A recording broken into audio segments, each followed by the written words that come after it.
Okay, pause YouTube. SexFunHacks here. Happy for you guys today. Not one, but two Wi-Fi battles. Yesterday's video is going to be a double header just because I wasn't able to get a good Wi-Fi battle for you guys. But I do have these two little quick fun games that were pretty nice. So if you guys do enjoy the video, make sure to hammer on that like button down below and to answer the question of the day. Thank you all of you for the amazing support, guys. I think we're like maybe 5 subscribers away from like 18,000 at the time of me recording this, so I'm really excited about that. Have something awesome that I kind of want to do for 18K subscribers. It's a little special that I think you guys may like, so be on the lookout for that this weekend, potentially, depending on how things go. So if you guys couldn't tell from the first battle, this was more or less kind of a PU battle. It's basically Pokemon that we thought were going to be PU or that were PU by last gen standards. So I ended up leading off with my Golem, as he's going to be leading off with the Crustle. I noticed that he had a mono bug team, so obviously Golem 100% is my best lead just because I will be able to get up my rocks turn 1. He's got a lot of potential setup sweepers. As you can see, this Crustle already going for a double Shell Smash, which is a little bit scary because if I don't get enough hits with my Rock Blast, then he could very well knock me out with his Rock Blast, and that could be very bad because there may be a chance that I won't be able to revenge kill this Crustle. Luckily though, I am running max attack on this Alolan Golem, so I'm going to be able to knock out the Crustle with 3 Rock Blast hits, and I'm pretty sure Alolan Golem is going to end up being PU. I don't see it leaving PU because, especially since regular Golem isn't PU as well, I don't really think Alolan Golem is going to be any higher than PU. I guess it can maybe be NU just because of its ability to galvanize, but I don't know, more or less I expect Alolan Golem to be PU as he brings in the Wormadam. And the awesome thing about PU, and the main thing that I think a lot of people like about PU, is that it just has so many like random lesser used Pokemon that you literally never ever see. Like, for example, I have no idea what a Wormadam ground form does. I just stayed in because I saw that Rock Blast was neutral, so I was going to try to get off as much damage as I can as he gets back his berry that gives him about like 50% of his HP back. Get a crit there on the final Rock Blast, but if I just hit again, then it would have been like I didn't get a crit, so I don't really think that's going to end up mattering too much as he's going to knock me out with the Earthquake. This is fine because now I'm going to be able to bring in something to hopefully revenge kill this Wormadam, which is going to be my Altaria. Unfortunately though, Altaria is PU for a reason because I'm not even going to be able to knock out this damn Wormadam, but it's fine because I'm hoping Altaria may be able to put in some work later in this battle. So I think I ended up going for the Roost this turn. I thought that maybe he would have the Pain Split, so I was a little bit iffy if I should have gone for the Roost here. Luckily though, he ends up going for the Sucker Punch, which means he probably doesn't have the Pain Split, and that just means I'm going to be able to knock him out the following turn without having to set up, which is really good because it's a pretty cool Altaria set I just kind of wanted to try out.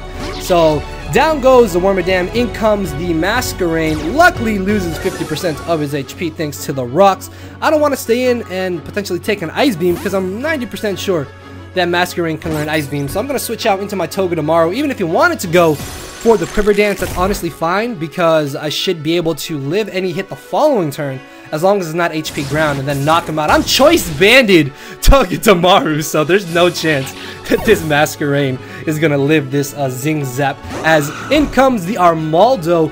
Don't really have a safe switch into Armaldo. I guess I could have maybe switched out expecting an Earthquake or the rocks into my Unfezant, but I felt like staying in with Togedemaru and just going for the Zing Zap was probably my better play, as I'm going to be able to get off the Iron Barb's damage on the Armaldo. He does unfortunately knock off my Choice Band, but that's fine because I should be able to knock him out the following turn. But it turns out that he's got the Aqua Jet and then he's going to just live on like 1 HP.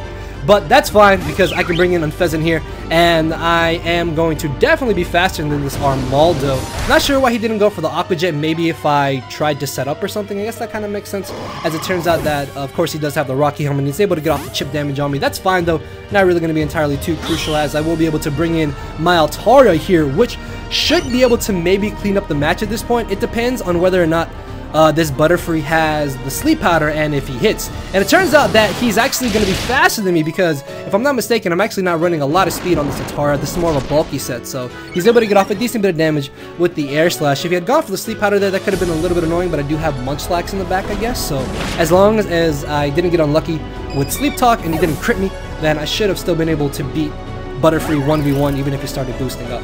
So down goes the Butterfree, and in comes the Leavanny. This is his final Mon, and I'm going to reveal to him the awesome secret tech move I got on my Altaria, because it's actually a Dragonium Z Altaria, which means my Dragon Claw is gonna get changed. I don't know why I said it twice like that. Get changed into Devastating Drake. Now, if I had Outrage, obviously that would be stronger, but I just kind of like Dragon Claw just so I don't have to lock myself into one move.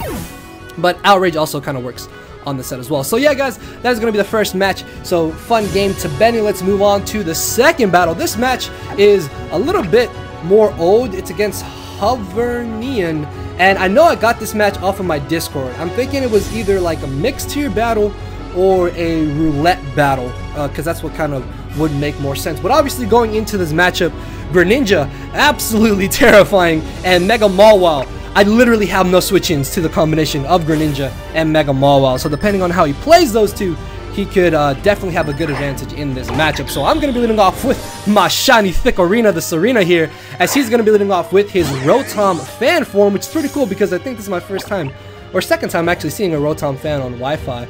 But I don't want to stay in and obviously take an Air Slash. I don't know if you guys heard the jet flying across my house. The fuck? Anyways, I switched into my Swampert. Does way too much damage with that Air Slash, so I'm kind of thinking maybe he specs or maybe he crit me and I just didn't see. So I'm just gonna go ahead and try and get on my Stealth Rocks either way, because by far they are the most important move in the game, and they're gonna be very important in this matchup just to get off that extra little bit of chip damage on his team. And if he doesn't have rocks or spikes, if he doesn't have rocks on Mawile and he doesn't have spike on Greninja, then I don't really have to worry too much about hazards. So I'm going to leave in Swampert here, hoping that maybe he would overpredict, but he does actually turn out to have the Grass Knot, which, not gonna lie, I didn't expect Grass Knot. I also expected him to maybe predict me to switch, so I thought I was going to be able to get off a decent amount of damage with my Earthquake or Scald, probably Scald just because I had a chance to burn. But it's fine, and I end up misclicking here on my Gengar, and I'm hoping that he thinks I'm Scarfed and is gonna switch out, because what I meant to do was bring in my Scarfed Garchomp, not my Gengar. So I'm gonna bring in Garchomp. I have to go for the Outrage. There's no other move that's gonna knock this Greninja out, and he literally lives on like 1%. The man doesn't have a Focus Sash, and he just barely survives, and he knocks me out. And this is really bad because Greninja has just taken down my Gengar and my Garchomp and my Swampert. So I'm down 3-5, I think, and this is just really not looking good for me. So I'm going to not Mega Evolve here, actually. And the reason I did that was because if he did try to bring in Mawile like he does here, I'm not going to get the -1. Also, if he did try to sack off Greninja, he wouldn't then be able to bring in Mawile to get the Intimidate off on my Mega Metagross, because I would still have the Clear Bond. So, I'm going to Mega Evolve now, knowing that I can live any one hit from this Mawile. I'm just going to go straight for the Earthquake. I am a Mega Metagross. Mega Metagross is being suspect tested for a reason, ladies and gentlemen, because this thing is an absolute monster. So down goes the Mawile. That's really great. This means I potentially don't have to worry about Stealth Rocks at all anymore, as he's going to be taking Stealth Rock chip damage, but I'm still down 3-5, so things are not really good right now. So in comes my Serena, very positive that he would just go for a Will-O-Wisp or a potential Thunderbolt. Didn't expect him to actually have the Z move here, which was pretty cool, because I thought that it was just going to be the Gigavolt Havoc. I would have been absolutely terrified if for some reason he had gone for the Supersonic Sky Strike, because that would have utterly obliterated my Serena, as he actually gets a crit on the Gigavolt Havoc. I should still be able to live and Air Slash the following turn, and as long as it doesn't flinch me, I should be able to either go for a Synthesis or be able to go for the U-turn to get off a little bit of chip damage. Unfortunately though, he does end up getting 2 crits in a row, which is slightly annoying because I was already in a very terrible position in this battle. So I bring in my bulky Starmie, knowing that I should be able to live a Volt Switch and maybe live a Thunderbolt. Actually, judging from that damage, I could have not lived Thunderbolt, but not sure why he Volt Switched. Maybe he just thought that I was going to knock him out, because I think Thunderbolting there was probably his better play, as he actually Volt Switches into a Fire-type Silvally. Unfortunately, because I am bulky, I don't think I knock him out with one hit, so I'm just going to try to get off chip damage, but I'm able to pay him back for the 2 crits he got on my Serena, and I'm able to crit the Silvally. I don't have any special attack investment, so I'm not sure if that crit might have actually mattered or not, but down goes the Silvally as in comes the Gallade. This cannot be Mega Gallade because Mega Gallade is not yet released, so not really too concerned about what he wants to do here. Just gonna try and get off as much damage as I can, maybe get a burn, but it turns out that he's special. What? out of all the Gallade sets, out of every move that would have crossed my mind, out of every viable move set, Magical Leaf never would have came to mind. I never, like, if you would have held a gun to my head and say name this Gallade set without knowing anything about it, I guarantee you Magical Leaf never ever would have come to mind, wouldn't have been in my top 100 moves, so that completely caught me off guard. But it's fine because I have Mega Metagross. Well, the Rock's up, Rotom is going to be in range of where I can knock him out, Greninja's going to get knocked out by Rocks, and then Gallade gets knocked out by the Mega Metagross. The only problem at this point is his Kartana. Now, depending on what set Kartana is, it can still win him this battle, so I get a little lucky here, and I gain the +1 in my attack as in comes the Kartana. Turns out that he has the Detect. I'm not really sure why, although I have seen and heard of Hidden Power Fire Mega Metagross, so maybe that's what he was scouting out for, which I guess kind of makes sense.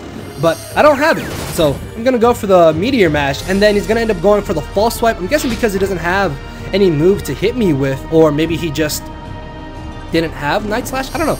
I'm guessing he just brought an incorrect Kartana by mistake. Like I said, I think this was like a roulette battle or a mixed battle. I'm not too sure. Either way, though, even if he had the Night Slash, unless he had crit me or had got 2 crits in a row, he wouldn't have knocked out Mega Metagross. Although I don't think I would have been able to beat Kartana 1v1 if he did have Night Slash, if I hadn't had got the attack boost. It all would have depended, honestly. But either way, fun game to Hover Neon, guys. So yeah, just 2 really quick fun battles, guys. Hopefully we'll have a proper serious battle for you guys tomorrow. With all that being said, make sure to answer the question of the day and to hammer arm that like button down below if you enjoyed the video. Thank you all for watching, guys. Again, so super close to 18,000 subscribers, and I'm so excited because that just means we're close to 20k, 25k, 30k, 40k, then 50k by the end of the year is still the goal. So yeah, guys, rambled on enough. We'll see you all tomorrow. 2 videos on the end screen. Later, everybody. Cause my brain and heart are both tied in the knot, and this hinders me from crying a lot. This causing me to show no emotion, but when I said I cared, I wasn't joking. But I guess it's too late for me to become broken. For now, I'm living with no more pain, tears of hoping. I'm just coasting. Yeah, I said I'm coasting. No more pain, tears, and hoping.